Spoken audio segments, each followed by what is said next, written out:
국민TV 개국 특집 방송에 오셨습니다. 영광의 기록만이 역사는 아니다. 3일의 함성이 무성한 여름이라면 친일은 참담한 동면이다.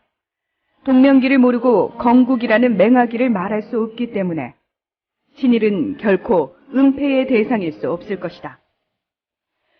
오늘날의 민족문제연구소가 있게 만든 제야 역사학자 임종국 선생의 글입니다. 깨어있는 민주시민들의 열망이 모여 드디어 공정언론의 시작을 알리는 뜻깊은 국민TV 개국일, 정말 소중하고 귀한 분과 함께하겠습니다.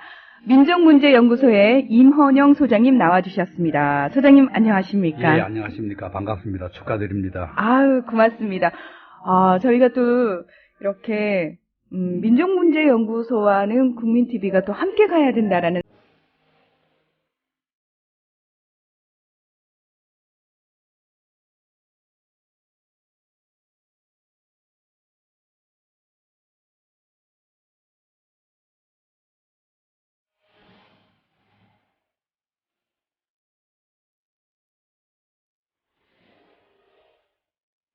국민TV 개국 특집 방송에 오셨습니다.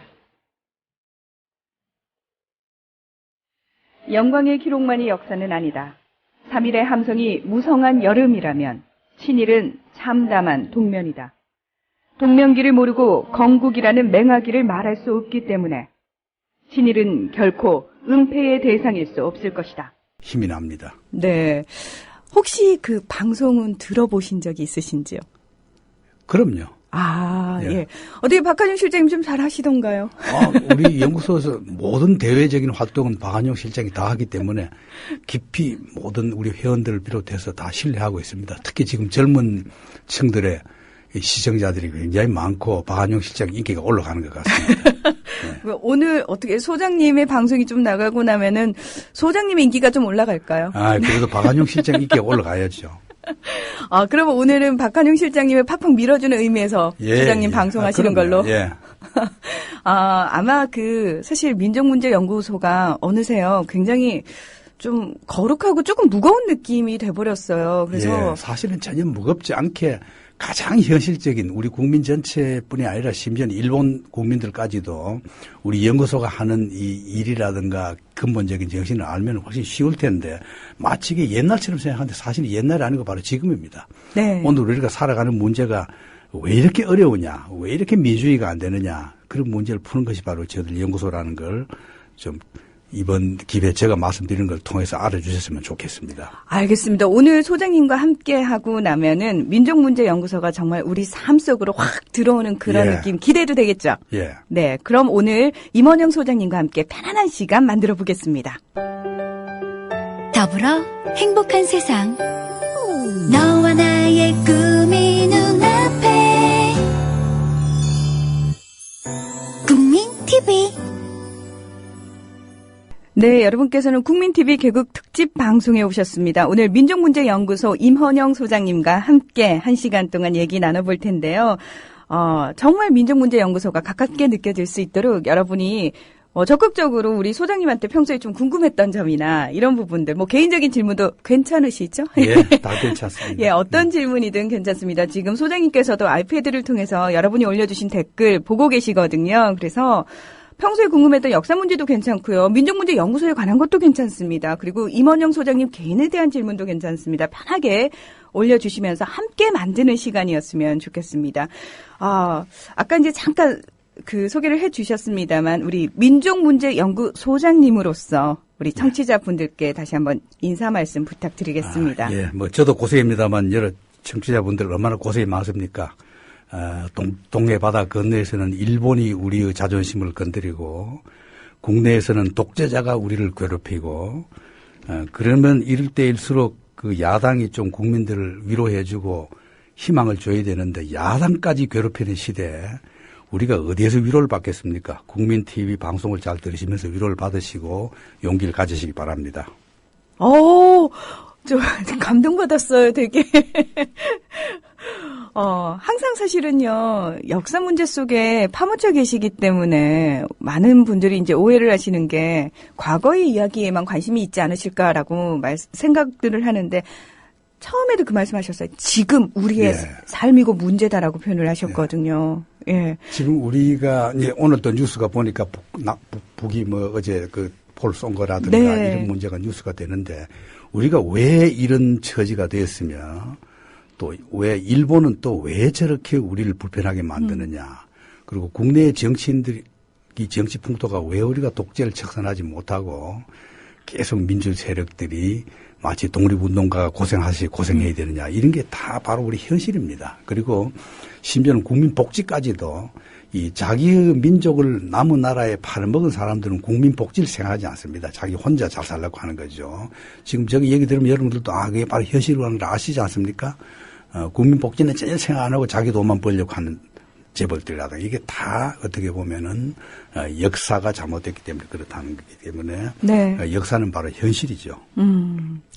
지금 그 두 얼굴의 이승만과 관련해서 소송 문제 어떻게 진행되고 있는지 궁금하다고 질문이 올라왔네요. 예, 아직까지 뭐 보도를 저희들 별로 안 하고 있습니다만은 이미 작년 3월에 이 이승만 기념사업회에서 서울지방검찰청에 고소장 내놓은 상태인데 그동안에 감독 김지영 씨와 그 밑에서 일하는 제작자 최진아 씨하고 저하고 세 사람을 딱 거명해서 이제 연구소를 대표해서 이제 세 사람을 고발장 내놨습니다. 그래서 감독은 그동안에 한 3차례 정도 그 검찰에 조사를 받았고 아직까지 그 뒤엔 연락이 없어요. 지금 그냥 고발된 상태에서 검찰 조사 받는 과정에 있습니다. 네, 아직 사실은 뭐 이런 고소 고발이야 어느 정도 저희가 뭐 각오를 하고 있는 상황이기 때문에 별로 속된 표현 한번 쓸게요. 쫄거나 특별히 위축되거나 하지는 않으시죠?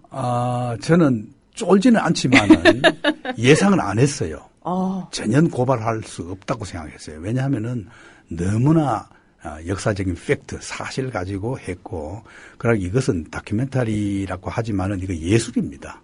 예술 작품이기 때문에 그러고 사자에 대한 명예훼손이라는 이 죄명 자체가 선진국에서는 아예 없는 거고 외국의 이 형법학자들 우리나라 오면 이런 죄명이 아직도 있느냐고 하는 그런 그야말로 없어야 될 죄명입니다. 네. 예, 그렇기 때문에 뭐 그러고 이제 우리가 듣기로는 이승만 기념사업회 그쪽에서도 고발하려고 해도 돈이 없어서 못한다 하다가 어느 날 갑자기 모 인사가 청와대 가서 뭐라고 얘기를 하더니만은 어떻게 된 건지 돈 없다는 데서 전국 일간지에다가 전 5단 막 몇 억 든 억 1억 얼마 든 광고를 다 내가지고 우리 연구소를 막 비난을 하고 이렇게 했어요. 그러더니만 갑자기 고발해버렸어요. 처음엔 전혀 고발 안 한다고 하다가 했어요. 왜 그런지 모르죠. 나중에 언젠가 역사가 밝혀주겠죠. 네. 예. 뭐 당연한 사실을 얘기를 한 거기 때문에 그리고 다큐멘터리긴 합니다만 예술 분야이기 때문에 예. 그리고 사자훼손이라는 그 죄목 자체가 사자에 대한 명예훼손이라는 게 사실은 그것도 사자에 대한 명예훼손. 예. 역사적인 인물에 대해서는 얼마든지 연구와 예술적인 표현의 자유가 보장되어 있는 게 바로 현대 민주주의죠. 네, 그렇습니다. 지금 우리 소장님 굉장히 당당하시거든요. 근데 이 당당함을 유지하실 수 있는 비결이 저는 그거라고 생각해요. 민족문제연구소가 사실 회원들의 후원으로 운영이 되는 곳이지 않습니까? 예. 회원이 많이 늘어나면 늘어날수록 더 당당해지시는 거잖아요. 이명박 정권 이후 지금까지 우리 연구소가 내는 연구 프로젝트는 전부 비토당하고 되질 않아요. 그래서 완전히 그야말로 회원들의 회비로 간신히 운영하고 있습니다. 네. 이 방송을 들으시는 분들 중에서도 우리 민문연 회원들 상당히 많습니다. 뭐 저도 회원이고요. 그래서 고맙습니다. 우리 소장님을 상당히 반가워하시는 분들 많으신데요. 그럼에도 불구하고 아직 민문연은 회원 모집에 목이 마르고 그렇죠. 배가 고프지 않습니까? 그래서 그거는 끝이 없죠. 우리 전 국민이 다 입회해주면 훨씬 낫죠. 그러면 그렇습니다. 아마 일본이 저렇게 못할 겁니다. 일본이 저렇게 하는 것은 지금 그동안에 이 정치인들이 겉으로 나타내는 건 전부 거짓말입니다. 이번에도 보니까 박근혜 대통령이 일본의 수상이 마치 옛날 선언을 승계하겠다 이렇게 말 한마디 하니까 그냥 언론 회담하고 이랬는데 그건 말도 안 되는 얘기입니다. 왜냐하면은 이런 역사적인 사실은 말이죠. 사과로 되는 게 아닙니다. 그것은 말로는 사과를 하지만 속으로는 안 했다는 게 일본 그동안의 여러 정치인들의 모습에 나타나거든요. 네. 한 수상은 사과해놓고 그다음 수상은 또 아니라 그러고. 그렇죠. 그럼 또 수상이 사과하면은 뒤에 다른 장관은 아니라 그러고. 결국은 원래 마음의 자세가 달라져야 되는 겁니다. 독일처럼 아예 그런 사람들은 일본의 정치인이 되지 않아야 돼요. 우리나라도 마찬가지입니다. 그렇기 때문에 정말로 일본을 길들일 수 있는 방법은 우리 자신이 온 국민이 다 민족문 연구소 회원이 돼가지고 교과서 같은 교과서는 폐기시켜야 됩니다. 일본에 뭐라 그럴 게 없어요. 일본의 지식인들이 제가 일본 지식인들 만나면은 그런 일본의 욕을 제가 잘 하거든요. 일본 지식인들 이렇게 욕하면은 그 지식인들이 저한테 뭐라 그런 줄 압니까? 아유, 그런 말을 어떻게 부끄러워하느냐고. 왜 그러냐 하면은 당신네 나라 정치인들은 어떠냐? 교과서 같은 거 만들어가지고 다 보급시키고 그렇게 애를 쓰면서 근데 당신의 나라는 자기 나라 정치가 보다 더하단 말이야. 일본을 옹호하는 것이. 그러면서 일본 욕할 자격이 있느냐고. 그거 할 말이 없어요. 이렇기 때문에. 말은 맞는 말이라 참 부끄럽네요. 말이 맞는 게 아니라 정말로 그렇습니다. 예. 정말로 그래요. 왜냐면은 이 독일이 이제 다 배상해주고 민주화하고 복지국가 만들었지 않습니까? 네. 그럼 독일 사람들은 일본보다 더 착해서 그러냐? 그게 아닙니다. 나치가 일본보다 더 착하지 않죠. 똑같습니다. 그 잔혹성이나 침략 의도에 대해서는. 그런데도 불구하고 독일이 반성할 수밖에 없었던 이유는 뭐냐면은 유럽이라는 분위기 때문에 그래요. 유럽에서는 독일이 만약에 일본처럼 하면은 독일은 완전히 고립돼서 경제적인 파탄이 일어납니다. 무역도 안 되고. 예. 외교적으로 고립됩니다. 그러니까 독일이 자기들이 살기 위해서 그건 왜냐? 전 유럽이 다 나치 청산을 다 했지 않습니까? 네. 지금도 나치 전범이 잡히면은 지금도 구속돼서 심판받는 그야말로 그렇죠. 공소 시효가 없는 그런 범죄가 되지 않습니까? 우리도 우리나라나 중국이나 타이완이나 필리핀이나 동남아에서 그렇게 했으면은 일본이 저렇게 못 나옵니다. 결국은 우리의 탓으로 봐야 되고 우리나라 정치인들이 일본을 저렇게 만들었다. 그래서 일본 수상에게 또 사과해라. 사과 받을 필요도 없어요. 왜냐? 사과해도 무효입니다. 그건 아무런 효과도 없어요. 속으로는 전혀 사과를 안 하거든요. 말만 그냥 하는 거죠. 말만 그렇게 해서 어떻게 하면 우리나라의 경제적인 이권을 더 챙겨가느냐 이것만 따지는 거지. 결코 역사의식에 반성 안 한단 말이에요. 그러니까 얼마나 우리가 현실적으로 손해를 보고 있느냐는 것을 저희 얘기를 들으면 여러분들은 친일파 청사라는 것이 과거가 아니고 바로 현실이구나 하는 걸 느끼시게 될 겁니다. 네, 지금 많은 분들이요. 민문연 회원 가입 어떻게 하나요? 후원 방법은 어떻게 되나요? 지금 게시판에서 거의 불이 났는데. 예. 민족문제연구소 홈페이지로 들어가시면 아주 간단하게 하실 수 있습니다. 그렇죠. 예. 어느 사이트에서든지 민족문제연구소를 치면은 홈페이지가 잘 되어 있습니다. 맞습니다. 예. 그리고 카드 결제가 가능해서 굉장히 편합니다. 예.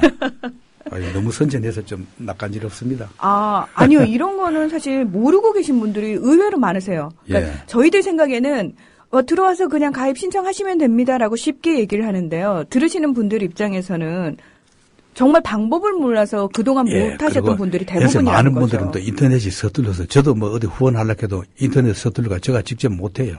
그러면. 누굴 시켜야 되고 이렇습니다.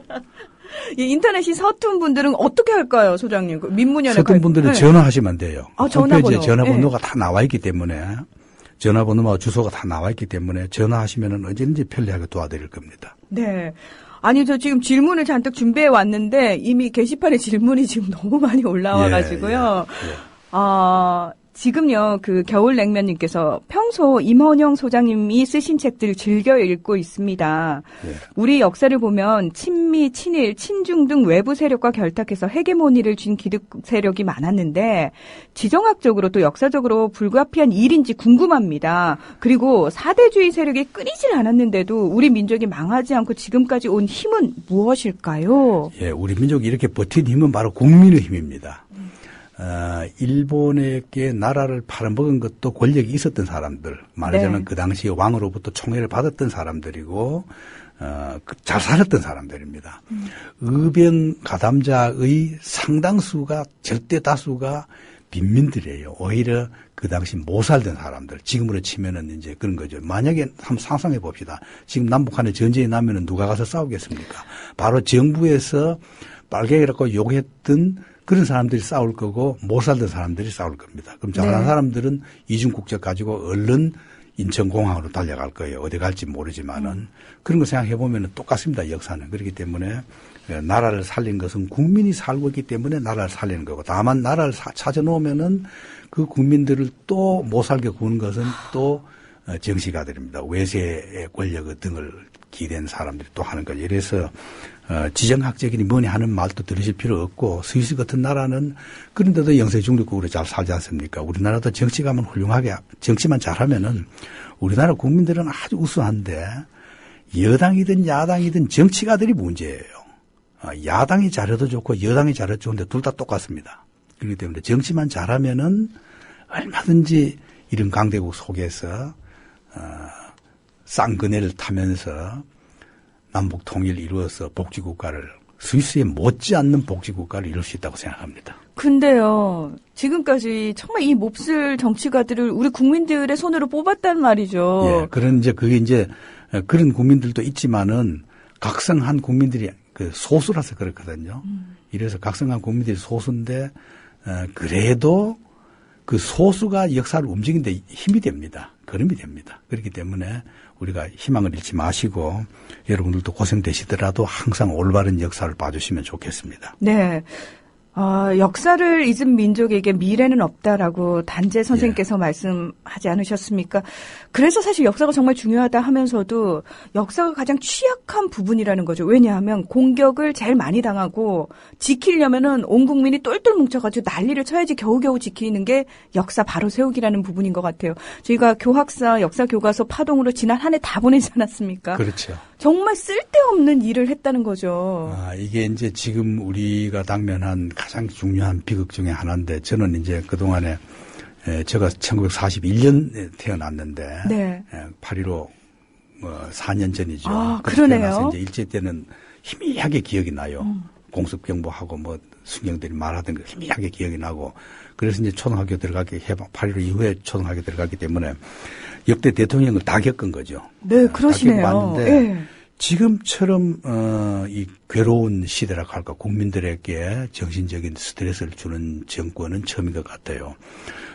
그동안에 어떤 정권도 역사를 자기들이 입맛에 맞게끔 좀 이렇게 손질을 하려고는 했지만은 완전히 뜯어 고치려고는 안 했습니다.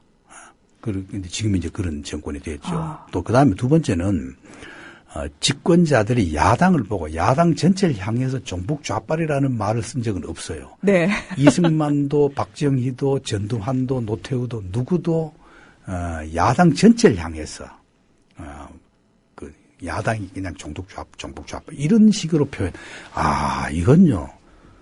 왜 이렇게 유학 갔다 온 사람들도 많아졌고 학력도 높아지고 먹고 살기도 어느 정도 좋아졌고 이런데 왜 정치는 도로 퇴보해서 이승만 박정희 때보다 더 못해졌느냐. 이 참 문제가 있다고 봐요. 네. 이거는 이제 국민들이 똑바로 끼어가지고 그런 용어를 쓰는 사람들은 아예 정치에 발을 못 들어붙게 해주는 어떤 역사의식. 그건 역사 공부 이외에는 없습니다. 네. 역사를 공부해야만이 그 말이 얼마나 민주주의 국가의 독재를 찬양하는 말인가를 알 수 있죠. 그런 말을 쓰는 사람 치고 독재 정치를 찬양하지 않는 사람이 없습니다. 세계 역사 전체에서. 네. 예. 자, 역사를 이렇게 저희가 제대로 알기 위해서 사실 역사책들 나와 있는 것도 굉장히 많고요. 뭐 역사를 다룬다라는 프로그램도 상당히 많고요. 언론에서도 역사를 꽤 조명한다고 합니다. 하지만 어떤 게 진짜 역사고 어떤 게 우리가 바로 알아야 되는 건지에 대해서는 사실 저희가 국정교과서 세대예요.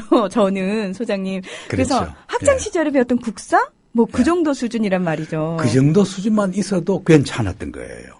지금 이제 교학사 교과서 같은 걸 밀어붙이려고 하는 거 보면은 그 책이라도 그렇게만이라도 알았으면은 그래도 정의가 어떻고 진리가 어떻고 민족이 어떻고 독립이 어떤 거고 뭐 이런 건 알잖아요. 네. 친일파는 나쁜 거고 이런 선악의 판단이 있거든요. 근데 이제 지금 이제 교학서 같은 데서 만드는 이런 일련의 그 현 정권에서 시도하는 이런 교과서 개정 이것은 선악의 판단 자체를 없애버리려고 하는 그런 거기 때문에 이것은 인류 역사에서 대단한 범죄고 역사 세계사 전체를 보면은 정권이 역사를 고치려고 했다가 성공한 정권은 한 번도 없습니다. 한 번도 없어요.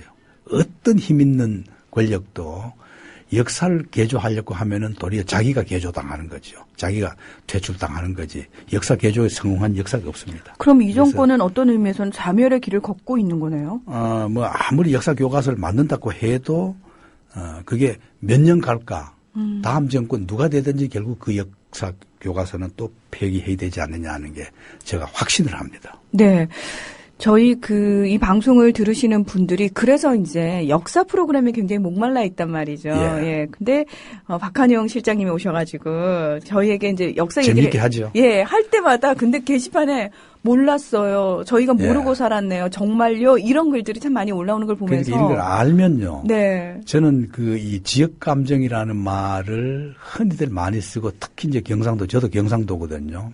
저도 경상도고 우리 동창회라든가 뭐 고향 사람들 만나면 이제 저보고도 이제 뭐 빨개라 그러기도 하고 이러는데. 예. 저는 그렇게 봐요. 이 지역 감정도 중요하지만은 이건 지역 감정은 문제가 아니고 역사 의식은 문제입니다. 역사 의식이 문제다. 말하자면은 그 경상도 분들은 전혀 역사에 관심이 적어요. 관심이 적고 심지어는 광주 5.18조차도 거짓말이라는 걸 지금도 다 믿고 있고 정말로 거기에 그 인민군이 왔다고 믿는 사람까지도 있습니다. 많습니다. 다수입니다. 물론 그 지역별로 나누는 것은 제가 좀 상당히 좀 위험한 문법이긴 하지만은 제가 만나본 사람 중에는 그래도 그런 사람 믿는 확률이 높은 데가 경상도 지역입니다. 네네. 그렇기 때문에 그건 지역 감정인데다 경상도 분들에게 그런 얘기를 해주면 놀라요. 정말로 그러냐고. 그러면 이제 그걸 알면은 생각이 안 달라질 수가 없습니다. 예, 그렇기 때문에 역사라는 것이 얼마나 중요하다. 그걸 알게 되면 바로 정권의 실체, 이 정권의 뿌리가 뭐라는 거 이런 걸 알게 되는 거죠. 네.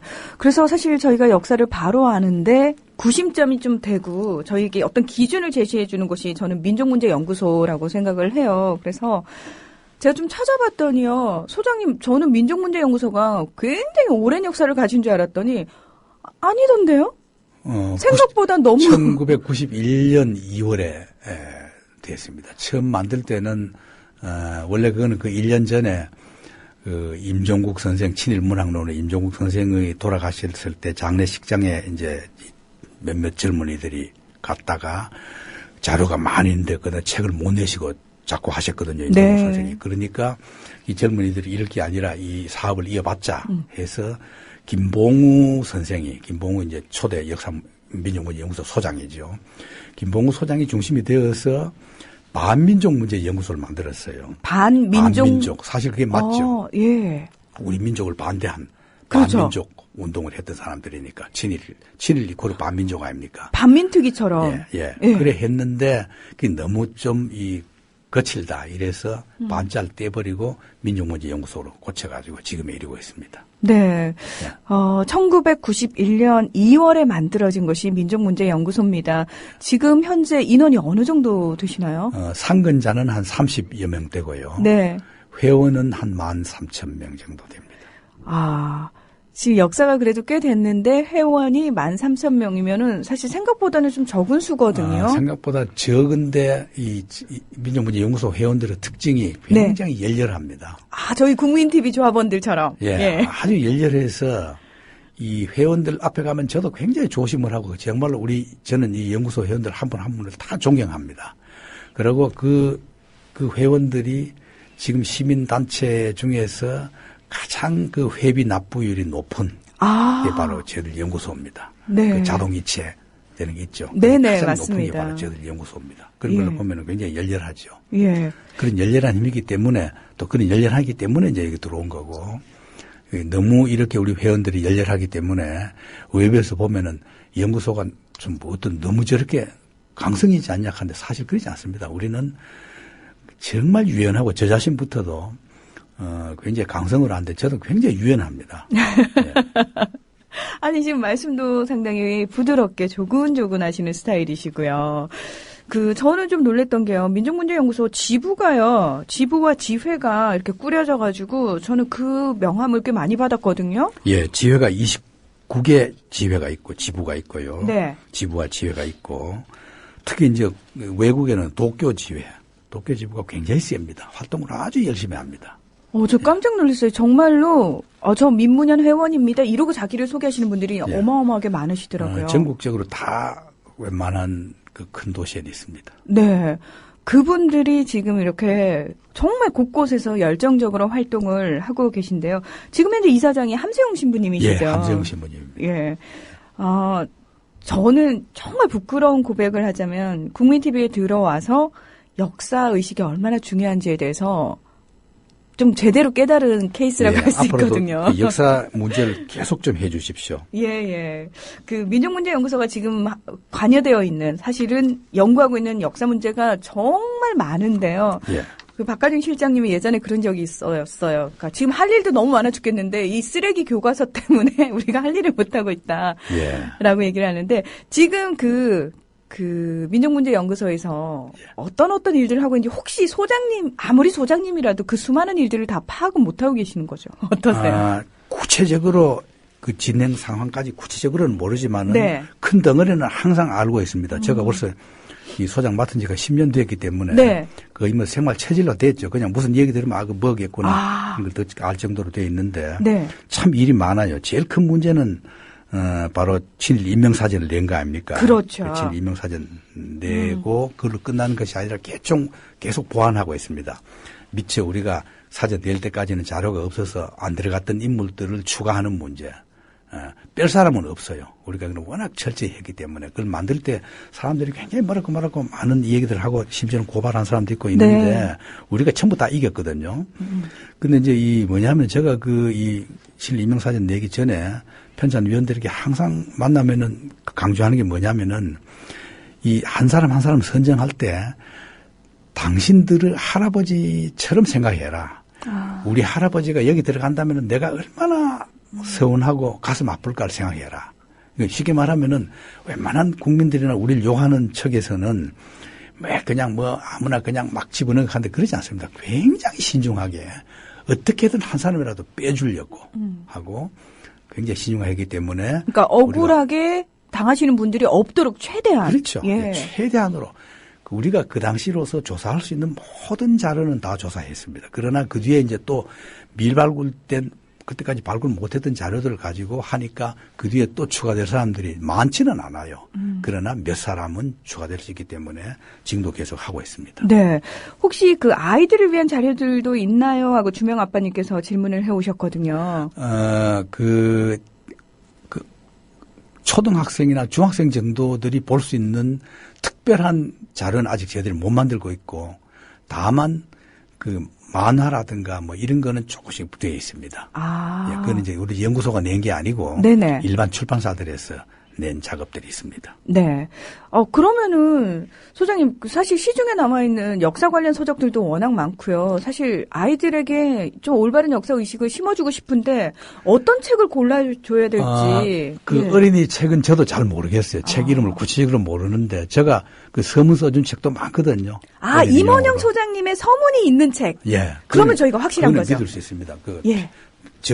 전기물도 있고, 친일에 관한 문제도 하는 제가 서문 써준 게 있고. 네. 저들 연구소에서도 앞으로 이제 그걸 대비해서 되도록이면 청소년들을 위한 이런 책도 내자고 지금 준비하고 있습니다. 네, 사실은 자라나는 우리 청소년들이 우리의 미래 아닙니까? 예. 우리 그 친구들이. 되도록이면 좀 어른들이 우리 연구소 나와서 활동하시고, 어른들이 민족문제연구소 홈페이지에서 보시고 애들에게 좀 이 얘기를 재미있게 해 주십시오. 네. 애들 공부하기도 바쁜데 이런 책까지 자꾸 보이시려고 그러지 마시고 어른들이 좀 이 얘기를 해 주시면 좋겠습니다. 저는 그 생각했어요. 박물관 있잖아요. 예. 박물관에 이제 가끔 아이들도 데리고 오시고 하시잖아요. 그 민족문제연구소에서도 그 박물관이 있는데 사실 시민역사관 건립 지금 추진하고 계시잖아요. 예. 그래서 저는 시민역사관 건립이 딱 되면은 다른 거 필요 없이. 그렇죠. 거기 와서 보면은. 그렇죠. 그것도 이제 어린이들이 지금 이미 저들 연구소에 5층에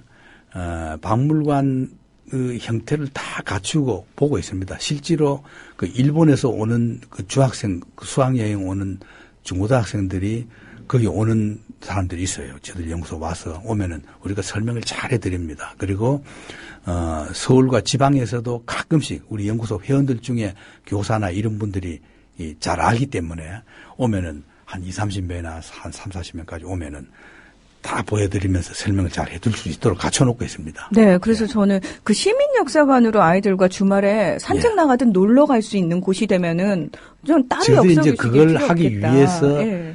그 시민역사박물관, 지금 이제 이명박 정권 때 만들었던 광화문에 있는 그 대한민국 역사박물관에 그 잘못된 역사의식을 불식시키고 올바른 우리 민족의 역사의식을 심어줄 수 있는 박물관을 만들려고 하는 게 지금 이제 시민역사박물관 건립을 하는데 그것은 4시부터 얘기하는 이화 선생님께 네. 건립위원장이거든요. 네네. 건립추진위원회 위원장 대표이기 때문에 이화 선생님이 아마 거기에 대해서는 자세히 말씀드릴 겁니다. 네, 제가 요즘 그 속된 표현으로 꽂혀 있는 곳이 시민역사관이라서 예, 그럼요. 예, 주변 예. 분들만 만나면은 이건 우리 아이들을 위해서 우리가 해줄 수 있는 가장 큰 선물이다라고 얘기를 하거든요. 예. 그리고 반드시 해줘야 되는 반드시 거다. 해야 되는 거. 예. 그리고 외국에는 역사관이라면은 다 그런 게 되어 있습니다. 기본적으로. 네. 예. 근데 시민들이 역사관을 만들어야 하는 이 현실, 뭐 가슴 아프지만 예. 어쩔 수 없지 않겠습니까? 그렇죠. 예. 예. 민족문제연구소도 사실 우리가 지키기 위해서 이 땅을 지키기 위해서 사실 시민들이 모이는 거잖아요. 예. 그렇죠. 시민운동입니다. 그렇습니다. 시민운동이었는데 저들로서는 이제 성공한 시민운동으로 이 저들 연구소는 이제 특징이 연구와 함께 운동도 함께 하는 겁니다. 이렇기 때문에 아까 그 얘기 하다 말았는데 저들 연구소 하는 일 중에 보면은 네. 국내적으로 학술적으로는 친일 인명사전을 냈는데 사실 이 친일 인명사전은 안 보신 분들은 뭐라고 얘기하는데 자세히 보시면 아마 누구도 그 인명사전 나오기 전에 그렇게 제가 별로 좋아하지 않는 우리나라의 그 엉터리 신문들이 욕을 많이 했습니다. 나오기 전에는. 그런데 나온 뒤에 한마디도 없어요. 그 욕을 하고 싶을 때도 아무도 욕을 할 게 없습니다. 지금 뭐 그 자신이. 그래서 저는 자주 그런 얘기를 해요. 우리 회원들하고 앉아가지고 우리나라가 정말로 이 학문 연구가 있는 나라라면은 우리 사전이 상을 받아야 된다. 연구상을 받아야 됩니다. 운동상이 아니고. 네. 그만큼 8.15 이후에 많은 학문의 연구 업적이 있었는데 비해서 친일 인명사전의 말로 어떤 학문 학자들도 해내지 못한 개인으로 할 수 없는 국가도 할 수 없는 연구 실적이다. 그걸 아마 보시면 알 거예요. 사람 하나하나에 대해서 그 봤던 참고 자료를 다 적어놨습니다. 그야말로 이건 연구 업적입니다. 그런 게 있는가 하면은 또 이제 우리가 운동적인 성격으로는 예를 들면 이제 야스쿠니 반대 운동을 하고 있거든요. 네. 일본하고 매년 8.15를 전후해서 일본으로 가서 거기서 저도 한번 몇 년 전에 가서 그 촛불 시위까지 했습니다. 동경 시내에서 촛불 시위까지 했는데 그 야스쿠니라는 게 얼마나 허구적이고 우리 민족에게 이 괴로움을 준 거냐는 것은 제가 설명을 안 드려도 알겠는데 그게 얼마나 엉터리라는 거 단적으로 말씀드리면은 우리나라에 살아있는 사람들이 천황을 위해서 죽었다고 거기에 영혼을 모셔놨다 그럽니다. 그러니까 거기에. 위패가 있는 거죠. 멀쩡히 살아있는 사람의 예, 위패가. 살아있는. 그래서 예. 이제 살아있는 사람들 그런데 그 소송도 걸고 한데 일체 그 일본은 또 묘하게 돼가지고 그 뭐 재판정에서 판단할 권리가 없다고. 이제 야스쿠니만이 별개의 단체로 자기들이 그 내주고 할 권리가 있다가 절대 안 내줘요. 치외복권인가요? 예. 아니 뭐 치외복권이라기보다는 뭐 어쨌거나 그런 식으로 뭐 돼가지고 있거든요. 그런데 하나의 이제 엄청난 거대 권력이 된 거네요. 예. 이게 참 그 보면요, 그 신사 자체 하나가 그야말로 일본 군국주의를 상징하는 거고 오늘의 일본 정치인들의 의식을 상징하는 거고 지금은 이제 국민들이 거의 다 알죠. 그전에는 우리 연구소만 계속 그걸 반대했는데 이제는 하도 일본 정치인들이 나쁜 정치인은 일본의 나쁜 정치인은 판별을 어떻게 하느냐. 거기에 참배하는 건 나쁜 정치인이에요. 야스쿠니 예. 신사에 참배하는 정치는 나쁜 저거는 정치인. 나쁜 정치인이고 빨리 탈락해야 될 정치인이다. 그런데 오늘 일본은 어떠냐. 거기 참배하면은 국회의원에 당선돼요. 그만큼 일본의 국민들 자체가 이미 보수화 반동화 되어버린 거죠. 그게 참 아까운데 그래서 이제 우리도 이제 심지어는 미국에도까지 호소하고 특히 우리나라 기독교가 이렇게 성한데 진정한 크리스찬이라면은 제일 먼저 해야 될 운동은 그 미신스러운 야스쿠니 신사를 없애는 거. 이걸 저는 우리나라 기독교인들의 사명이 아니냐 싶어서 저 얘기를 듣는 기독교인들이 있으면은 제발 야석분이 반대 운동에 참여해 주시면 좋겠습니다. 네. 지금 소장님 말씀을 듣고 계신 많은 분들이요. 뭐 지금 당장 후원으로 가입했습니다는 분들도 있고요. 지금 오늘 예. 가입하겠습니다 하시는 분들도 있는데 이제 또 하나 관심이 많은 부분이 이제 방송 듣고 계신 분들 중에서 학부모들이 굉장히 많으세요. 그래서 도대체 아이들에게 몇 살 때부터 역사 교육을 시켜야 할까요? 이런 질문도 있는데. 그 말할 수 있을 때부터 시켜야죠. 예. 말할 수 있을 때부터 하나하나 그냥 우리가 보는 게 다 역사 아닙니까? 지금 신문에 나는 사건 얘기 자체가 다 역사입니다.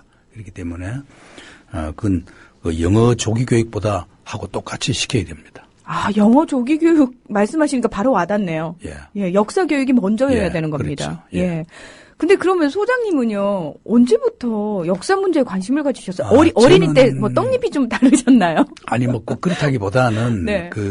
제가 이 41년에 태어나서 시골에서 태어났기 때문에 별 관계도 없었는데 남북 분단과 6.25 그리고 4.19 이런 걸 겪으면서 내가 행복하게 살기 위해서는 내 자손들이, 내 아들, 딸들이 잘 살게, 편안하게 살기 위해서는 역사를 바로 세우지 않고는 안 되겠다. 복지사회라는 거는 아무나 국민 복지를 해주는 게 아니거든요. 유럽처럼 그야말로 과거사 청산 독재자를 다 뿌리치고 극우파들 잘 살 사람 잘 살게 해주고 없는 사람은 점점 뺏어 먹자 이런 생각 가진 사람이 정치에 안 가도록 하는 것이 바로 역사 청산이거든요.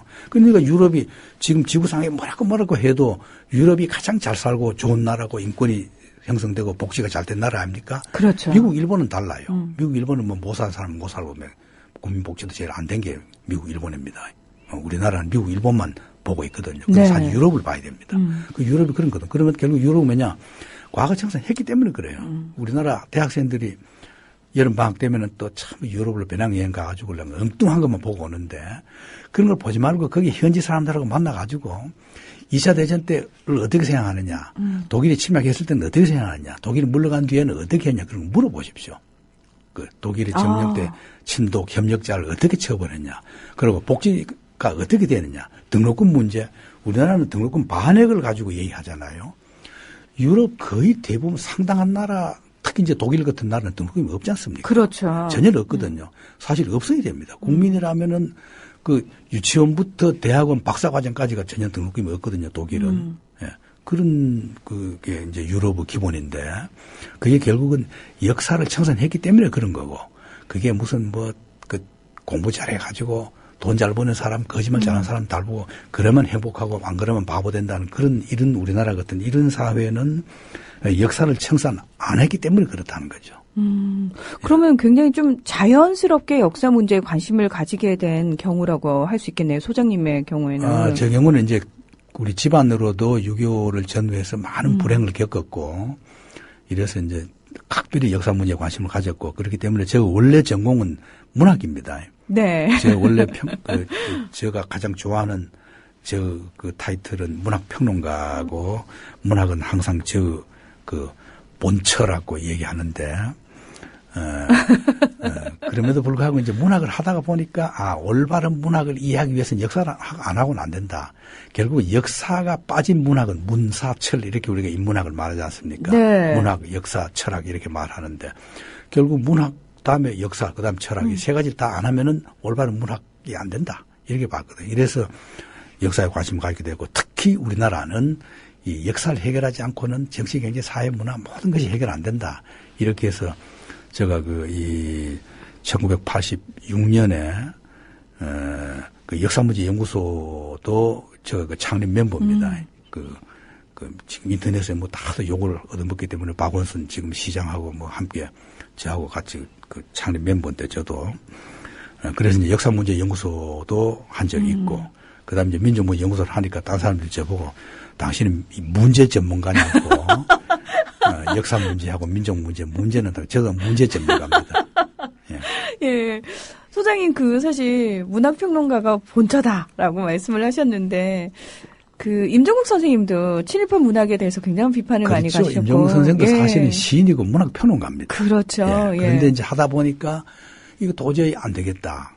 이렇게 해서 이제 친일 문제를 파고 들어간 거죠. 그래서 사실 많은 분들이요 좀 혼동이 오는 부분이 뭐냐면은 일제시대 때 그 문학을 친일의 도구로 사용하시면 정말 많은 분들이 계시지 않습니까? 그래서 그분들의 어떤 시를 배우고 소설을 저희가 배웠단 말이죠. 예. 근데 그분들의 어떤 그런 친일 행각 때문에 작품 전체가 폄하돼야 되느냐. 이 부분에 대해서도 아직까지도 전체가 다 나쁘다. 그래서 그 작품 그러진 전체를 않아요. 예. 예. 그런 부분에 대해서 조금 어떻게 생각하시는지. 그런 점에 대해서 굉장히 저들 오해를 많이 받는데 우리 연구소도 그렇고 저도 개인적으로 그런 오해를 받는데 네. 사실 오해하는 분들이 전혀 관심도 없어요. 알려고 하지도 않으면서 괜히 그냥 지금 무슨 친일파 청산이냐 친일 문인이 시 좋으면 됐지 그러냐 이러거든요. 근데 네. 그러지 않습니다. 이 얘기를 들어보십시오. 우선에 친일 청산을 왜 해야 되느냐는 걸 다들 이해를 못 하는데 친일형이 했다. 그때 군 장교였고 고위 관리였고 판검사였고 이랬다 하면 이제 친일파냐? 그때 똑똑한 사람 다 친일파. 그게 아닙니다. 그게 아니고 우리가 2차 대전 끝난 뒤에 독일에서 이제 나치 청산할 때 뉴른베르크 재판을 했지 않습니까? 네. 그런 뉴른베르크 재판에서 세운 3가지 죄가 있습니다. 이게 지금 유엔에서 말하는 그야말로 시효가 없어야 되는 죄가 3가지 죄인데 이게 뭐냐면은 평화를 교란한 죄. 평화를 파괴한 죄. 평화를 없앤 겁니다. 이 친일파라는 거, 친일파 죄가. 그냥 친일파 관료했다 그게 아닙니다. 일본이 왜 우리나라를 먹었습니까? 동남아시아 전체를 지배하기 위해서 먹었지 않습니까? 동남아시아 전체를 지배하면 일본이 아마 세계를 지배하려고 했을 겁니다. 네. 세계를 지배하려고. 그러면 한 민족이 아무리 힘이 있어도 세계를 지배하려고 하는 야욕, 이게 평화에 대한 평화 파괴죄입니다. 평화 파괴죄거든요. 그렇거든요. 이렇기 때문에 그런 이데올로기가 바로 친일파다. 그거죠. 그 다음 두 번째는, 반인륜적 범죄. 반인도주의적인 범죄. 이건 뭐냐면 세칭 정신대 문제 같은 거죠. 전쟁을 해도 그런 짓을 안 하잖아요. 다른 나라는. 네. 근데 괜히 안 죽여도 될 사람, 희생 안 해도 될 사람, 그런 인간으로 할 수 없는 죄를 저지른 겁니다. 그 다음에 이제 마지막이 전쟁 범죄입니다. 이건 전쟁을 직접 하면서 하는 거거든요. 이 3가지가 유럽에서는 공소시효가 없는 죄로 이미 유엔에서도 인정한 공소시효, 이런 죄에 대해서는 공소시효 없는 건데 우리나라 친일파는 그냥 관료를 지냈다는 정도가 아니고 평화의식이 없고 자기 개인 이기주의만 알고 그리고 파시즘을 찬양하고 파시즘에 복종하고 지지한 거고 반인륜적인 쉽게 말하면 민주주의 의식이 없고 평등의식이 없고 복지의식이 없다. 이렇게 해서 좀 더 제가 재미있는 예를 들면은 인간 세상에서 많은 죄를 가장 지박시킨 작품이 바로 단테 신곡입니다. 신곡의 지옥편 있죠. 네. 지옥편이 거기 보면 이제 인간 세상에 있는 모든 죄는 다 있는데 신곡의 지옥편이 지옥이 몇 개냐 하면 아홉 개 지옥으로 나눠져 있습니다. 이제 제1지옥은 좀 가벼운 죄, 제2지옥은 이제 바람 피운 죄입니다. 바람 피운 죄는 그러니까 별로 단테가 볼 때도 큰 죄가 아니에요. 그래도 죄는 죄잖아요. 두 번째 지옥에 갑니다. 그러면 이제 사기치고 물건 뺏고 사람 죽이고 도둑질하고 이런 게 이제 쭉 지옥이 이제 땅 밑으로 내려갈수록 이제 깊어지거든요. 네. 그럼 제일 깊은 지옥이 제9지옥입니다. 9지옥이 끝입니다. 제일 큰 범죄죠. 누가 가느냐? 바로 민족 반역자, 국가를 배신한 사람, 동지를 배신한 사람, 당을 배신한 사람, 이런 사람들이 제9지옥에 가 있습니다. 근데 거기에 이제 그 9지옥에서 이제 지옥 이름 하나가 뭐냐면요. 이게 재밌어요. 안테놀이라는 지옥이 있습니다. 안테놀. 이런 지옥이거든요. 이게 뭐냐면은 우리들이 너무나 잘 아는 일리아드 오데세이의 트로이 전쟁이 있죠. 네. 트로이가 성을 견고히 쌓아놨지 않습니까? 도저히 그리스가 쳐들어갈 수 없도록 되어 있습니다. 못 쳐들어가요. 그런데 어떻게 안테놀이라는 트로이 장군이 그 성문 문을 밤중에 몰래 열어놓고 그 성벽 위에 올라가서 횃불로 그리스 군들에게 성문 열어놨으니까 들어오라고 했던 바로 쉽게 말하면 트로이의 배신자죠. 이제 단테가 안테노르라는 이 장군 이름을 따서 안테노레라는 지옥을 그 안에 만들어 놨어요. 거기 보면 이제 민족 배신자들 가죠. 이게 뭐냐? 이 말은 곧 이렇습니다. 우리나라 속담에 보면 바늘 도둑이 소도둑된다 그럽니다. 그럼 이제 큰 범죄를 저지르면은 작은 범죄는 죄도 아니에요. 사람을 죽여보면은 강도는 아무것도 아닙니다. 예, 그러거든요. 그렇듯이 인간의 그 미덕 중에서 그 가장 미덕은 이제 자기 민족이나 인류를 위해서 희생하는 게 가장 미덕이지 않습니까? 거꾸로 말하면은 가장 악덕은 바로 민족과 국가와 자기 이웃을 배신한 거죠. 그러면 친일파라는 거는 친독 협력자라는 건 자기 이익을 위해서 자기 이웃이나 민족이나 나라를 배신한 거 아닙니까? 지금식으로 말하면 국가보안법이죠. 네. 어느 나라 범죄든지 형법에서 가장 큰 범죄는 국가보안법이잖아요. 자기 나라를 망치는 거. 그보다 더 큰 죄가 어디 있습니까? 그러거든요. 이랬더니 거기에 해당되는. 이래서 모두 뭐 친일파 하면 우습게 알아. 그냥 뭐 그 좀 제주에서 가지고 그냥 고등고시 합격해가지고 했는데 뭐가 나쁘냐 이래 말하는데 그게 아니라 이름 뿌리. 그래 하다 보니까 결국은 민족을 배신하게 되고 독립운동가를 학대하게 되고 그런 사람들이 그대로 그 이념을 그대로 가지고 지금 나라를 다스리겠다고 생각하면은 우리들이 얼마나 어려운 시대에 살고 있느냐 그걸 알 수 있는 거죠. 네. 디폭스라는 님이요. 그런 표현을 하셨어요. 그러니까 역사 관련해서 자국의 역사 공부 중요하다. 하지만 국수주의적인 서술은 좀 지양을 해야 되지 않겠느냐. 당연하죠. 예. 우리나라 독립운동가들은 누구도 국수주의자가 아닙니다.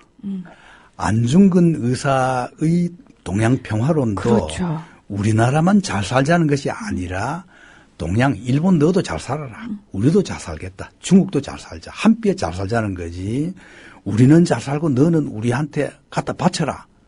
독립운동가 누구도 그렇게 말하지 않았습니다.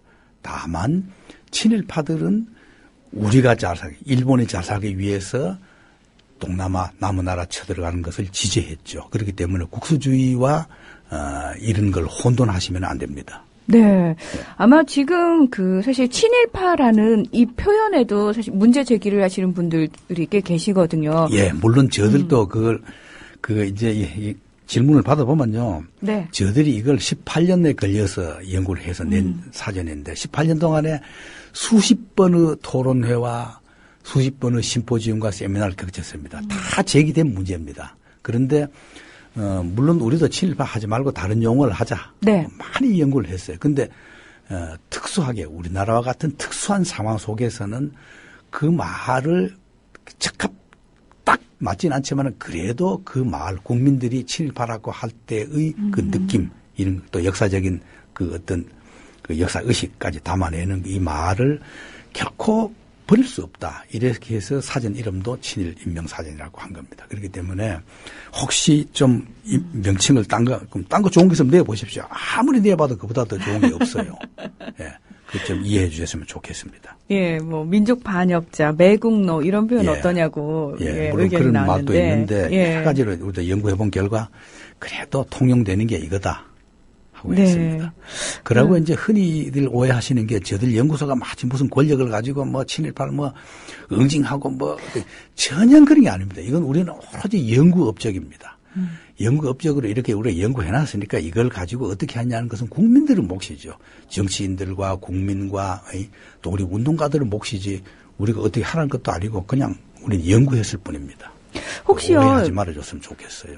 바뀌는 정권에 따라서 민족문제연구소에 가해지는 압력 같은 게 실제로 존재하나요? 압력이요. 지금 뭐, 이명박 정권 때부터 우리가 뭐 온갖 이 감사를 받았거든요. 아. 우리가 이제 그 연구 프로젝트가 있습니다. 네. 연구 프로젝트를 받는 게 있기 때문에 교육부라든가 이런 데 뭐 감사가 대상이 되죠. 그리고 저들도 사단 법인이기 때문에 교육청, 해당 교육청에 이제 또 감독을 받도록 되어 있습니다. 이렇기 때문에 그런데 이제 저는 이런 데 관계없이 우리 연구소 직원들에게 항상 어떤 그 격리적인 그 부정도 있으면 안 된다. 그래서 이제 우리 감사에게 제가 즐기면서 하는 말이 있어요. 당신은 한나라당 국회의원이 우리 연구소 감사하듯이 친일파들 우리 연구소 감사하듯이 감사해라. 예. 그래가지고 오히려 뭐 굉장히 까다롭습니다. 우리 감사가 직업적인 그 회계사인데 얼마나 까다로운지 몰라요. 막 틀리면 막 싸우고 이럽니다. 신문진하고. 되게 와닿는데요. 그 말이. 예. 예, 감사를 우리가 많이 당했는데 오히려 참 잘했다. 그리고 우리 연구 프로젝트는 낼 때마다 우리가 최우수였기 때문에 오히려 칭찬만 받았습니다. 근데 소장님으로서 사실 함께 일하시는 우리 직원분들한테 참 미안할 때 많으실 것 같아요. 다들 예, 너무 그래서- 열악한 상황이잖아요. 예, 참 미안합니다. 예, 참 열악하고. 방송을 그런데 빌어서 조금 예. 좀 덜 미안한 건 뭐냐? 네. 우리 연구소 회원들도 그렇지만 우리 연구소 상근자들은 저하고 똑같은 생각입니다. 이런 삶의 인생 철학에서 내가 돈 많이 받는 직장보다는 돈 적게 받더라도 여기서 고생하면서 이렇게 하는 것이 참 좋다. 보람 있다. 이런 거기 때문에 그런 점에서는 참 동지이자 훌륭한 그 나의 그 거울로서 스승이기도 하기 때문에 조금은 덜 미안해요. 예. 근데 저는 회원으로서 어떤 바람이 있냐면 정말 회원들이 좀 많이 늘어나가지고요. 뭐 전 국민이 민문연 회원이 돼서 역사학도들이 가장 가고 싶은 직장이 민족문제연구소였으면 어떨까? 예, 얼마나 좋겠습니까? 그런데 그러니까요. 이제 또 현실적인 문제도 감안하지 않을 수 없기 때문에 저들도 이제 가능하면은 회원 수가 이제 지금보다 한 배만 늘어나면은 처우 개선을 해야 된다고 생각하고 지금이라도 회비 늘어난 만큼은 어떻게든지 지난번 우리 총회에서도 우리 회원들이 그래 말해요. 지난번 2월달 우리 3월 초에 총회를 했는데 총회하면 회원들이 돌아와서 따지기보다는 우리 상근자들 봉급 올려주라고 소장한테 압력을 넣어요. 저한테. 제가 무슨 돈이 있습니까? 그래서 이제 어쨌거나 예. 금년에 그걸 실현하겠다고 약속을 했습니다. 예. 꼭 민족문제연구소에 취직하려면 역사학도여야 되나요? 아닙니다. 어떻게 하면 여러 되나요? 분야가 있습니다. 총무부도 있고 정예 간행물 하는 일도 있고 그다음에 격리도 있고 자료조사도 있기 때문에 전공에 관계없이 뜻만 훌륭하시면은 네. 봉급 적게 받아도 불평 안 하시고 즐겁게 해피하게 우리와 함께 지낼 수 있는 각오만 있으면 언제든지 환영입니다. 그러면 혹시 뭐 채용 공고가 날 때 원서를 내면 되는 건가요? 그렇죠. 예. 예. 실제로 그 질문이 올라와서. 예. 예. 저희가 어느새 얘기를 하다 보니까 이제 마무리해야 될 시간이 너무 빨리 갔어요. 예, 참 아쉽네요. 예, 우리 소장님 다음에 얘기를 또 초청해 주세요. 소장님과 함께 그 문학 평론가로서 예. 친일 문학에 대한 얘기를 좀 해봐도 재밌겠다라는 생각이 드니까 다음번에 그런 기회를 제가 반드시 만들도록 약속을 드리고요. 예. 저희가 언론사다 보니까 예. 언론에서 역사 문제 참 많이 다루고 있습니다만 민족문제연구소 소장님으로서 그런 역사를 다루는 언론의 행태에 대해서 어떤 생각을 가지고 계신지 궁금하거든요. 아시다시피 지금 우리나라 언론은 일제 식민지 시대보다 더 악화된 일제 식민지 시대 때 언론도 이르지는 않았어요. 저도 그때 신문을 다는 못 봤지만 많이 보고 그 연구도 하고 있는데 그래도 뭔가 옳은 기사가 한두 개는 항상 있었거든요. 네. 심지어는 그 총독부 정치 하에서도 뭐 독립운동가 그 근황 같은 것도 나오고 뭐 이랬거든요. 근데 네. 지금 이 우리나라 그 메이저 언론 이건 참 어떻게 이게 이런 언론이 있을 수 있는가 지구 인류 역사에서 참 의심스러워요. 이래서 이것도 결국은 친일 청산과 관계되는데 프랑스 같은 경우는 어떻게 한 줄 압니까? 프랑스는 독일 점령 하에서 15일 이상 발행된 신문은 그 논조에 관계없이 폐간입니다. 530여 개의 신문 중에서 프랑스가 드골이 프랑스를 해방시킨 뒤에 3개 신문 이외에는 다 폐간입니다. 재산 몰수도 해버리고. 왜 그랬냐? 네. 3개 신문은 그럼 어떻게 살아남았느냐? 이거는 아예 독일 점령하에서 폐간해버렸어요. 자진 폐간해버리고 신문 안 냈습니다. 아예 그 적군 치하, 점령군 치하에서 신문 내는 그 자체가 수치다. 그게 맞지 않아요? 차라리 거짓말 신문을 없는 게 나아요. 지금 우리나라 신문이 그런 꼴이거든요. 이렇기 때문에 참 어떻게 인류 역사에서 이런 언론, 어떻게 기자들이 이런 기자적인 양식을 가지고 신문을 내느냐는 그 의문이 들 정도로 저는 참 대단히 안타까운데. 네. 프랑스 기준으로 보면 그 8.15 때 없어져야 될 신문들이죠. 네. 예. 그런데 앞으로는 어떻게 될지 모르겠습니다만은 이렇기 때문에 이런 속에서 국민TV 같은 그야말로 이것도 이제 하나의 실험적입니다. 세계 역사에서 실험적으로 마치 80년대에 한겨레 신문을 우리 국민들이 살렸듯이 이 방송도 그야말로 국민의 힘으로 이 방송에 정부에서 지원금 줄리는 만무하고 대기업체에서 광고 줄리는 만무하고 예. 그래도 국민이 살린다. 이런 기분으로 이 방송을 들으시는 여러분들이 함께 힘을 모아줬으면 좋겠습니다. 네. 혹시 그 앞으로 국민 TV에서 좀 역사 문제를 이런 식으로 다뤄줬으면 좋겠다 하는 바람이 있으신지요? 그 팩트 위주로 네. 이제 개론적인 거, 뭐 친일이 나쁘다 어떻다 이런 말은 국민들에게 안 먹혀 들어갈 것 같아요. 네. 그러지 말고 아주 구체적으로 친일이라는 사람, 친일했다는 사람들이 구체적인 행위가 어땠느냐, 얼마나 그게 우리가 지금 들어도 어떻게 인간으로서 그런 일을 할 수 있느냐, 이런 구체적인 거, 그리고 독립운동하던 사람들은 얼마나 고생을 했느냐, 이런 것 생생한 역사의 이 구체적인 그야말로 구체적이고 실감 나는 그런 얘기를 다뤄서 이 방송을 보거나 들으시는 분들이 그냥 한 번만 들으면은 안 잊혀지게끔 하는 그런 방송이 됐으면 좋겠어요. 네, 지금 소장님께서 이론 가지고는 안 됩니다, 이제. 알겠습니다. 예. 하신 말씀 교훈으로서도 저희가 안 되고. 명심하고 프로그램 만드는데 반드시 저희가 기억을 하고 프로그램을 만들도록 하겠습니다. 오늘 귀한 시간 내주셔서 정말 고맙습니다. 앞으로 좀 방송에서 자주 뵀으면 좋겠습니다. 예, 자주 오겠습니다. 네, 고맙습니다. 예, 감사합니다.